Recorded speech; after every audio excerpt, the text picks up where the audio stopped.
sure you check out our new sponsor, The Health Blaze. All the information is in the description. Use the promo code above. Goodfellow One Boxing at 18% off of all their natural products from deodorant, pomade, toothpaste, and much, much more. And they have additional discounts on their website as well. That's thehealthblaze.com. Starting December 20th. That promo code is good for 18% off. We go. All right, we back. Goodfellow Sports TV. We back in the building. I found Hassan Campbell channel, and I can't stop watching it, man. And yeah, man, I seen the story on TMZ, man, but I didn't read it. And I caught Hassan Campbell video, man. I guess some people like him, some people don't. I can respect people who got hardcore opinions, man. Long as it ain't just like agenda pushing goofball, goofy-ish. But, you know, we ain't gonna always agree with people, you know what I'm saying? But I respect people's opinion as long as they articulate and support their facts or their opinions, excuse me. But, yeah, 50 Cent apparently had the FBI, and I linked the article link from TMZ in the description. He had the FBI, or the FBI came out and said 50 Cent didn't snitch on Jimmy Hitchman and whatever the situation may be. Now, I'm going to link Hassan Campbell video in there. He had some other insightful things that link 50 Cent to the FBI with Chris Lighty and Mike Lighty. And Chris Lighty is somewhat in the music business. They father or whatever is he claims they are involved with the Federal Bureau of Investigation. But I've never seen the FBI come out and say, oh, this guy didn't snitch or this guy did snitch. They came out in 50 Cent's defense to say 50 Cent didn't snitch on Jimmy Hinchman.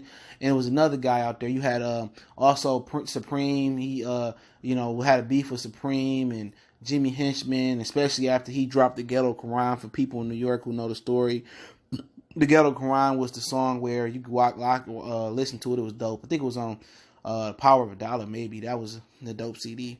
But it was a song he dropped, just kind of like Get Rich or Die Trying, the movie, where he was, kind of telling they entered the gang or the Supreme team, allegedly the Supreme team business or whatever it was. But that's nor here nor there.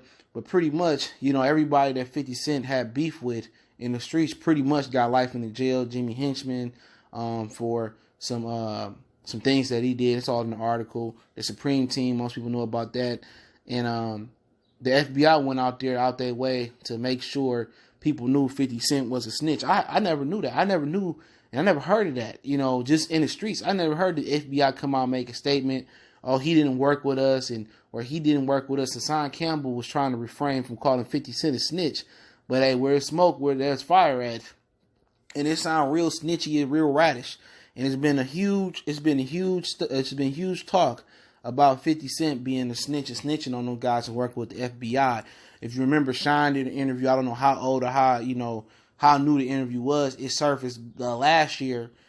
He got deported back to Belize after the whole thing happened with the club shooting that most people allege that Puff actually did, and Shine took the rap. But he did an interview and said that, after 50 got shot, he was writing for Puff in the studio, and he had NYPD officers surrounded him in the studio, and Sean would go into the studio, I guess, to record or meet with Puff, and he said 50 had all police officers around him. Now, New York is known to have a ton of snitches, Frank Lucas, Nicky Barnes, 6ix9ine, to be new, Alpo. They had a ton known to have snitches, and a lot of different places got snitches, and that corroborate from DC to Rayful Edmonds, and you can go all the way around, you know what I'm saying? But a lot of people, they get mad and get defensive when people accuse 50 of being a rat, but everybody that he beefed with end up getting life in jail. And it's been said that he was snitching. That people in the streets have been saying that. Now, I don't know nothing for sure, but this is what's been going around for years, and beef documentaries and stuff. They said 50 is a cold-hearted rat. They said that's just what it is, but I'd never known the FBI come out here and co-sign anybody, bro. I never known them come out and say, oh, man, 6ix9ine didn't snitch, or 6ix9ine did snitch, or Jimmy from Kentucky did snitch or didn't snitch. I ain't never heard that before. The FBI co-sign you, bro. That's mad suspect. If you didn't snitch, okay, man, we cool with it, All right, 50 didn't snitch. The paperwork, they came out and said the paperwork was fake.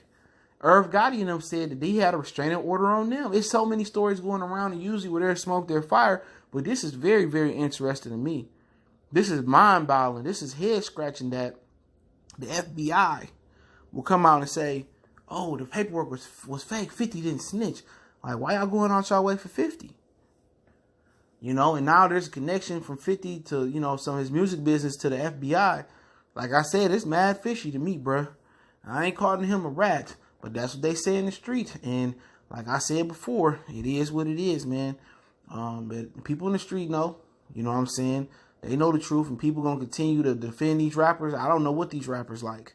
But he got snitch tendencies on social media, man, big time. But hey, that's another conversation for another day. If I was Young Buck, I'd be using this to my advantage. But I think him and Young Buck beefing for promo. I don't think that shit real, because Young Buck's supposed to been took his head off his shoulders, or at least got his head, trying to get his head took off his shoulder by 50. But don't forget, we on Facebook, Instagram, Twitter. Reach out to the email. Appreciate the love, support. One time for the one time.